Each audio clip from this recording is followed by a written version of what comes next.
એની બાજુમાં નાગણી ગામ અને નાગણી ગામમાં એક પટેલની દીકરી પરણીને આવી. વાતને હજી હવાહો વર્ષ થયા છે. ખાલી સાંભળજો, હવાહો વર્ષ આ વાતને થયા છે. સત્ય ઘટનાની વાત છે.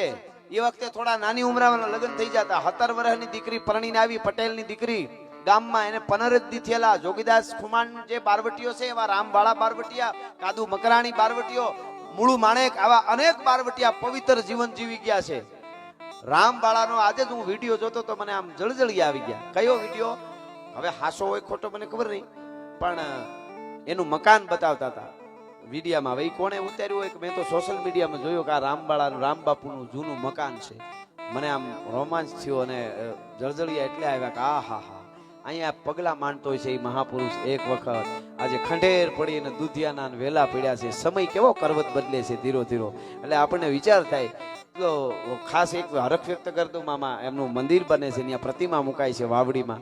એટલે એ પણ આપણા માટે બહુ ગૌરવની વાત છે. પધારો પધારો પધારો, ગૌરવની વાત. પણ આ વાત બારવટિયાના બધા નામ આવ્યા. પધારો, મહેમાનોનું સ્વાગત છે અહીંયાથી પાડેર ગામ વતી અને ખાસ કરીને સખરેલી પરિવાર વતી જેટલા મહેમાન આવે છે એ બધાનું સ્વાગત. આ સહેલો પ્રસંગ મારે કહેવો છે. બધા કલાકારોને સાંભળશું. પાછા હશે તો આપણે પણ જરૂર રાઉન્ડ લઈશું. સરસ રીતે આપ હાવ શાંતિથી બધા બેહીને સાંભળો છો, એની એક મજા છે. ઈ ગીગા મહિયા નામનો બારવટીયો અને ઉનેથી જૂના લગી નારી નભરે નીર નતની રાડા રીડ ગાળે હાવજ ગીગડો. ગીગા મહિયા નામના બારવટિયા ઈ ગોધમા ડુંગરમાં બારવટિયા ઉતરેલા બરોબર. આજુબાજુના ગામ હજડ બમ. કોઈને વાડીએ છે ઘરે ન જાય, ઘરે છે વાડીએ ન જાય. હવે બારવટું હોય ને, બારવટું ઈ તો સત્તાની સામે હોય, પણ એ વખતે તો જમીનો સત્તાની જ હોય. મૂળ તો જે કાંઈ વાવેતર થઈ જાય તો ત્યાં એમાં, એટલે એને વાવવા ન દે તો સત્તાને કંઈક અસર થાય એમ. એટલે ઈ બારવટિયા ઉતર્યા એટલે આજુબાજુમાં ખેડૂત કોઈ વાડી વાળા ઘરે ન જાય, વાડીએ હોય ઘરે ન જાય, ઘરે હોય વાડીએ ન જાય, એમ નામ હતાઈ જાય બધા. એમાં આ પટેલની દીકરી પરણીને આવી હતી. 15 દી થયેલા, 17 વર્ષની દીકરી. એને વિચાર થયો કે હું 15 દીતા પરણીને આવી છું, આજ બીજો ત્રીજો દી થઈ ગયો, મારો પતિ વાડીએ છે, એને ભૂખ્યો હોય છે, ફળ ફૂલ ખાઈ લેતો હોય છે. મારે અહીંયા રોટલા ખાઉં અને મારા પતિને ભાત લઈ ન જાઉં? મારા મા બાપના એ સંસ્કાર નથી. આજ તો સવારે વહેલું ઉઠીને જાવું છે. હો, સવારમાં વહેલી ઉઠી દીકરી, સાસુ વલોણા જે કાંઈ કરવાનું હોય એ કર્યું, સાણ વાહિદા કર્યા, ચકલાને સણ નાખી અને પછી ધીરે ધીરે રોટલા ઘડવા માટે બેઠી. ઘંટીએ દરણો દળ્યું, પછી રોટલા ઘડવા બેઠી. ભાત તૈયાર કર્યું, શાક કર્યું અને બરાબરનો ભાતનો હુંડલો તૈયાર કરી રોટલા પડીબા જેવા રોટલા કર્યા. અથાણા મૂક્યા, કાસરીઓ મૂકી, ઘાટી રેડિયા જેવી આમ છાશની દોણી ભરી, માખણનો લૂંદો મૂક્યો, ગોરહની દેગડી લીધી. એવું ભાત તૈયાર કર્યું દીકરીએ. અને ભાત તૈયાર કર્યા પછી પોતે તૈયાર થઈ અને માથે ભાતનો હુંડલો લઈને ઓહરી ઉતરવા જાય. એમાં હાહુની નજર પડી. હાહુની નજર પડી એટલે હાહુ સીધી બોલી, મરી ગઈ, ક્યાં જા? કે તમારા દીકરાનું ભાત લઈને વાડીએ જાઉં છું. હે? કે તમારા દીકરાનું ભાત લઈને હું વાડીએ જાઉં છું. અરે વાલા મુઈ, તને કઈ ખબર પડે કે નહીં મરી ગઈ? કેમ કે નો જવાય? પાછી વળ, પાછી વળ, પાછી વળ. ગીગો મયો બેઠો છે ગોધમા ડુંગરમાં બારવટીયો. આદમી કોઈ નથી જાતા, ઘરે છે વાડીએ નહીં, વાડીએ છે ઘરે. તું ઉપડી છો પાછી પાછી પાછી ખીજાવાની. છતાં દીકરીને એમ થયું કે મારા હાહુ ના પાડે થોડું જવાય, પાછું વળી જાઉં. પાછી વળવાની તૈયારી કરીને ત્યાં શબ્દ બોલી હાહુ, અરે રે રે રે, એવડી બધી ઉપડી છે પાણીયાળી, ન્યા ભાત લઈ જવા માટે ઓલો તારો બાપ ગીગો મયો ન્યા બેઠો લૂંટી લે હે. તારો બાપ ગીગો મયો ન્યા બેઠો એ લૂંટી લે. એ શબ્દ લાગ્યા અને દીકરીએ ભાતનો હુંડલો માથેથી હેઠો ઉતાર્યો, ઓહરીની પાળે મૂક્યો અને ઓહરીની પાળે ભાતનો હુંડલો મૂકી ઘરમાં જઈ ઓરડામાં પેટારો ખોલી અને પિયરના ઘરેણા જે પહેર્યા હતા શરીરે, પિયરના આવેલા ઈ તો પહેર્યા રાખ્યા. હાહરિયા તરફથી આવેલા હતા એ ડબલ ઘરેણા પહેર્યા અને માથે હુંડલો લીધો ભાતનો. અને હાહુ રાયડું નાખતી રહી, હે મરી ગઈ, મારા ઘરનું હુડ કાઢી નાખ્યું, પૂરું કરી નાખ્યું, હે મરી ગઈ, લૂંટાઈ જાહે, મરી જાહે. હાહુ બોલતી રહી અને ભાત લઈને 17 વર્ષની પટેલની દીકરી નાગણી ગામના પાદરમાંથી નીકળી. નળ પૂરી થઈ અને સાડિકાની નજર પડી અને આમ 4 બુકાની ધાર બારવટિયા આડા ફર્યા. આમ બધું કરીને ઉભા રહ્યો. બેન ઉભી રે દીકરી. પણ આમ જોયું તો થતરી ગઈ. હાય હાય, આ કોણ બધું કુવાળા? કોણ છો તમે? કે બારવટિયા છે. મને હું કામે આડા ફર્યા છો?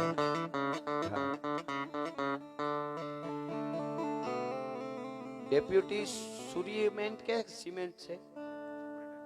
સુપ્રિન્ટેન્ડર. મને આ લાંબુ લાંબુ થોડુંક, એકચ્યુઅલી મારું ભણતર ઊંચું. Deputy superintendent of Sabarmati jail Ahmedabad jail SP Hasmukh Vala સાહેબ એમના આવ્યા છે કે મોકલે છે પૈસા? આવ્યા છે અહીંયા?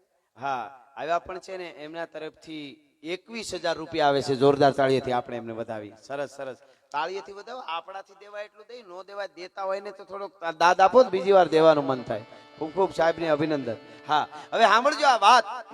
આમ બુકાની ધાર બારવટિયા ઉભારી અને દીકરી જોઈ બધા કોણ છો? બારવટિયા છે. કેમ આડા ફરો છો? ભાતનો હુંડલો હેઠો મૂક. જેટલા પહેર્યા એ ઘરેણા બધાય ભેળા કરી ઉતારીને આ મૂકી દે અને ઘરે વહી જા દીકરી. ખબર ન પડે, અમારી ધાક ન હોય. કોઈ દાઢિયાળો મુસિયાળો ન નીકળે. વાડીએથી ઘરે ન જાય, ઘરેથી વાડીઓ ન જાય. અને તું દીકરી માથે હુંડલો લઈને ભાત લઈને ઉપડી છો. આ ઘોડો દબાવી એટલી વાર લાગે, મરી જાય. અમારે માણસ મારું, મચ્છર મારું, બારવટિયાને કાંઈ ફેર ન પડે. પાછી વળી જા અને કહી દેજે કોઈ નીકળે નહીં, તું ન નીકળતી ને મારી નાખીશ. જોઈ રહી દીકરી, બધા આમ જોઈ રહ્યા. તમે કોના માણસો છો? કોના બારવટિયા છો? ગીગા બાપુ મૈયા નામ સાંભળ્યું? આ નામ સાંભળ્યું. ગીગા બાપુ ક્યાં છે? ઈ ગોજમાં ડુંગરમાં છે. તું જટ ઘરે ના ઉતારી મૂક દે, ભાત મૂક દે અને વહી જા. મને ગીગા બાપુ પાસે લઈ જાવ તો ભાત ને ઘરે ના દઉં. સાંભળજો, 4 બંદૂક ધારી બુકાની ધારી બારવટિયા વગડામાં છે. એના હામી 17 વર્ષની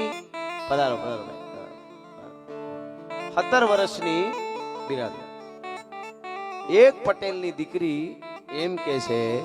આ હિંમત ક્યાંથી છે માતાઓ બહેનોને? ઈ કહું છું હું. એને ધાવણના ઘૂંટડે હિંમતને રેડીએ છે, સંસ્કારને ખુમારી રેડીએ છે. એ દીકરીઓ હોય આપણી. તાકાત નથી બજારમાં વહી જતી હોય કોઈક આંખમાં આંખ મેળવી શકે. એ દીકરીઓ, એટલા માટે આ વાત કરી રહ્યો છું. અને એને એમ કીધું ગીગા બાપુ પાસે લઈ જાવ તો આપું. બારવટિયા કે બેન તું શું માને છે? અમે વેપારી છીએ તો લેણ દેણ કરી, તું અમને ઘરે ના આપ ને અમે ન્યા, અમારે કાંઈ લેવા દેવાની. મારી તો બંદૂક મંડ્યા બોલો, મારો ઘોડો તો ભાઈ મારી નાખો. મંડ્યા હામાં બોલવા. તેદી જે દીકરી બોલી છે, હવે સાંભળજો, સત્ય ઘટનાની વાત છે. 4 બંદૂક વાળા થઈ અને બારવટિયા થઈ અને એક દીકરી 17 વર્ષની દીકરીને એમ કહો છો મારો બંદૂક, તો હવે મારો. સાંભળી લ્યો, તમે બારવટિયા છો એમ હું એક ગામડાની પટેલની કણબીની દીકરી છું. છાતીમાં બંદૂક મારો તો ભલે, એની પેલા ઘરેણું ભાતનું અડવા દો, તમારાથી થાય કરી લ્યો.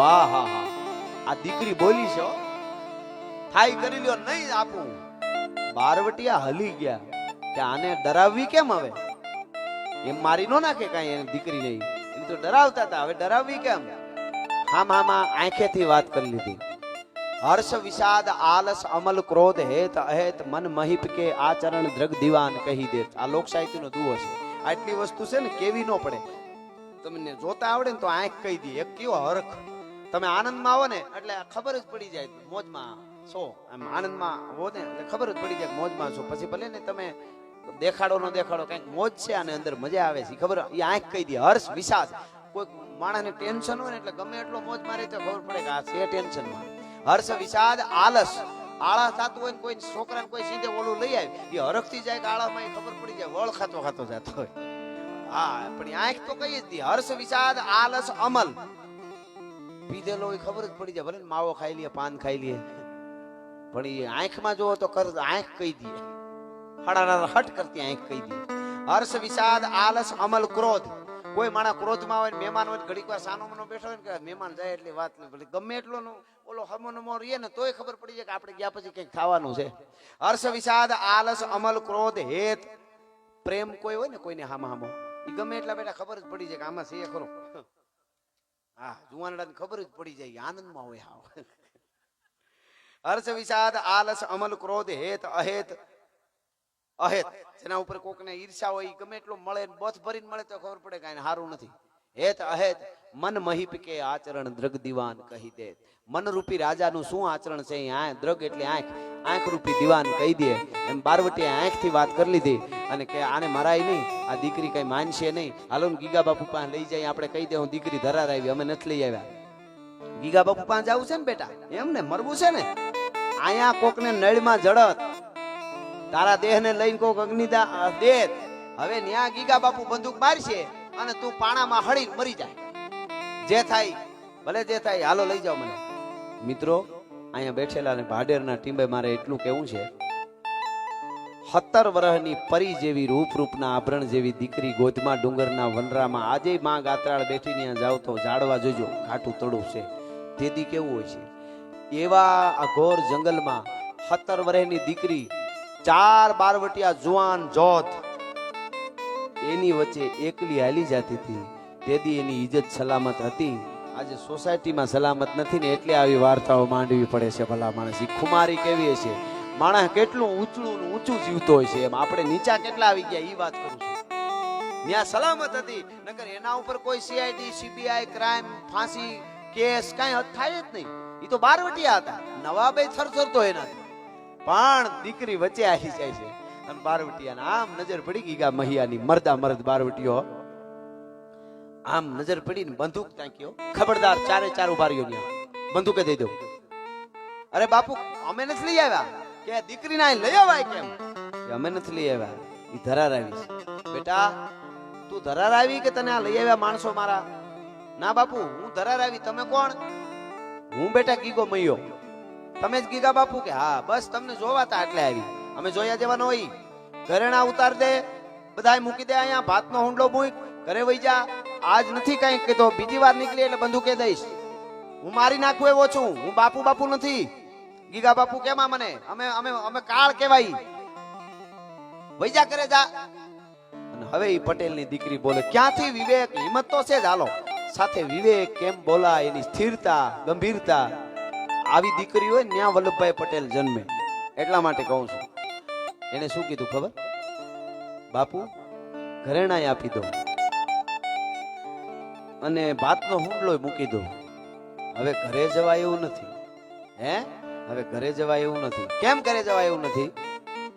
બાપુ, હું મારા 3 દીથા મારો પતિ વાડીએ છે પટેલ જુવાન. તમારી બીકે ઘરે નથી આવ્યો ને, ભૂખ્યો હોય છે. આજ વિચાર કર્યો ભલે જે થાય, ભાત લઈને જવું છે. વેલા કામ કરીને ભાત લઈને નીકળતી હતી. મારી હાહુ મને ખીજાણી, નો જવાય, બારવટિયા મારી નાખે. તો હું પાછી વળવાની તૈયારી કરતી હતી કે હાહુ ઠપકો દે થોડું જવાય. એમાં મારી હાહુ વધારે બોલી ગઈ, ઓલો તારો બાપ ગીગો મહિયો લૂંટી લે હે, તારો બાપ ગીગો મહિયો લૂંટી લે હે. એ કીધું ને પછી તે હું કીધું બેટા કે બાપુ, તારો બાપ ગીગો મહિયો લૂંટી લે હે એમ કીધું ને એટલે પિયરના ઘરેણા પહેર્યા હતા એ પહેર્યા રાખ્યા. ઓરડામાંથી હાહરિયા તરફના ડબલ ઘરેણા પહેરીને આવી અને મારી હાહુને કહીને આવી કે ગીગો મહિયો જો મારો બાપ હોય તો હવે બાપ દીકરીને કેમ લૂંટે છે એ જોવું છે મારે. ભલા બાણા, ડબલ ઘરેણા પહેરીને આવીશું. હા, હવે ભલે દીકરીને બાપ લૂંટી લે. અને મિત્રો, અહીંયા બેઠેલા બધાયને કહું, ખુખાર બારવટીઓ તરવારના ઝાટકેથી ચામડા ઉતારી લ્યો ને તો એની આંખમાં આહુ ન આવે. એના હાથમાંથી ડફ દઈને બંદૂક પડી ગઈ ગોધમાં ડુંગરમાં ગીગા મહિયાની, અને આંખેથી મૂછે દાઢી આવીને આહુડા અટક્યા ભાઈ. અને એટલું કીધું, બેટા શું વાત કરે છે? તું મને બાપ કહેશો? તું આવું કહીને આવી? કે હા બેટા, તારા જેવી દીકરીઓને મારાય નહીં, પણ તારા જેવી દીકરીઓ આ દેશની ધરતીમાં હશે ને ત્યાં સુધી મારી સંસ્કૃતિનો વાળ વાંકો નહીં થાય. તારી જનેતાને ધન્યવાદ આપું છું દીકરી. બેટા, તારી જનેતાને હું નમન કરું છું. પટેલની દીકરી, હે કણબીની દીકરી, હવે તને લૂંટાય નહીં. આલે એમ કરીને ખડિયામાંથી થોડા કાવડિયા કાઢ્યા અને કાવડિયા આપ્યા અને કીધું, બેટા અટાણે તો એટલા છે, તારી હાહુને કહી દેજે બાપ દીકરીને લૂંટે નહીં. દીકરીને તો નહીં, પણ તારા ગામ નાગણી ગામના ઝાડવાની હામી લૂંટવાની દ્રષ્ટિથી નજર કરું તો રાજપૂતના પેટનો નહીં. આ પ્રતિજ્ઞા કરું છું તારા હામી. 17 વર્ષની એક દીકરી હથિયાર મુકાવી દે બારવટિયાને. તમે કલ્પના કરો કઈ તાકાત છે. આવી વાર્તાઓ યુનિવર્સિટીમાં આવવી જોઈએ આજ, તો ખબર પડે કે આપણી પરંપરા શું છે. બાકી તો હમણાં એક અમારા પ્રોગ્રામમાં બેન ઊંચા થઈ ગાતા હતા. એક બેન, પૂછો જરા પૂછો મુझे क्या हुआ है? મેં કીધું, હડકવા હુઆ હે બેન. અમારા પ્રોગ્રામમાં આ તો રહેવા દો કીધું. ખેર બહુ આગા વયા જવા આપણે, પણ હવે સાંભળજો. દીકરી ગીગો મહિયો રોવે છે. દીકરી હામી ઊભી શું કે ખબર? બાપુ રોવો માં, બાપુ રોવો માં. હું તમને કહું છું ને બાપ કહું છું, તમે રોવો માં. આહુડા લૂહતા લૂહતા હું કીધું ખબર? બેટા તું તારે જા, તારું કોઈ નામ ન લે. દીકરી હાલતી થઈ શું કીધું? બેટા એક વાત કહું, કયો ની બાપુ બાપ દીકરીને લૂંટે નહીં, ઘરેણા નો લે, પણ બાપ ભૂખ્યો હોય તો હે કે બાપ ભૂખ્યો હોય તો અરે બાપુ હા લે ભાત તો ભેળું જ છે, હા હુંડલો હા ભૂલાઈ ગયું બાપુ, બાપુ મેં રોટલા કર્યા, બાપુ શાક કેવું બનાવ્યું, માખણનો પીંડો, બાપુ મને બહુ સારી રસોઈ આવડે, બાપુ બાપુ પણ એક જણાનો જ ભાત છે, પાછું બધા હાટું ઘેરેથી કરીને લઈ આવું બાપુ. અને તેથી ધ્રુવ કે રોતો ગીગો મયો બોલ્યો તો બેટા ઘેરે લેવા નથી જાવું, તારા જેવી દીકરીઓના હાથે બનાવેલા રોટલાનો કોળિયો મારા કોઠે જાહે ને મને હરગમાં શાંતિ થઈ જાય, મારે વધારે ભોજનની કાંઈ બેટા જરૂર નથી. અને બારવટિયાને ભાત છોડીને દીધું, બારવટિયા ખાતા હતા, દીકરી સામું જોતા જોતા એમ જાણે ખોડિયારને નિરીખતા હોય એમ, શક્તિને નિરીખતા એમ જોતા હતા કે મારી માં તું અમને ખવડાવવા આવી આયા. અને ખાવાનું ચાલુ કર્યું, દીકરી હાલતી થઈ, ગીગો મયો કે બેટા ઘડીક ઊભી રહે ને, કાં તો કે આ ઠામડા લેતી જા, તારી હાહુ કે બાપે દીકરીને ઘરના ઠોસરિયા રાખી લીધા, દીકરીના ઘરના ઠામડાય મને નો ખેપે ભલા માણસ. મિત્રો આજ ગીગો મયો નથી, આજે કણબી પટેલની દીકરી નથી, પણ ભાડેરને ટીંબે હવાહો વર્ષ પછી યાદ કરવી પડી દીકરી કેવું જીવન જીવતી છે, એના શું સંસ્કાર છે. કહેવાનો અર્થ આ પરંપરા આ આપણા ડાયરા છે, અને એ પરંપરા જળવાય એના માટે આપ જેવા બધા અહીં પરિવાર, ખાસ કરીને સખરેલિયા પરિવાર જેવા કુટુંબો છે એ જાળવાય એટલા માટે આવા કાર્યક્રમો કરે છે. સપાખરું લઈને મારા શબ્દોને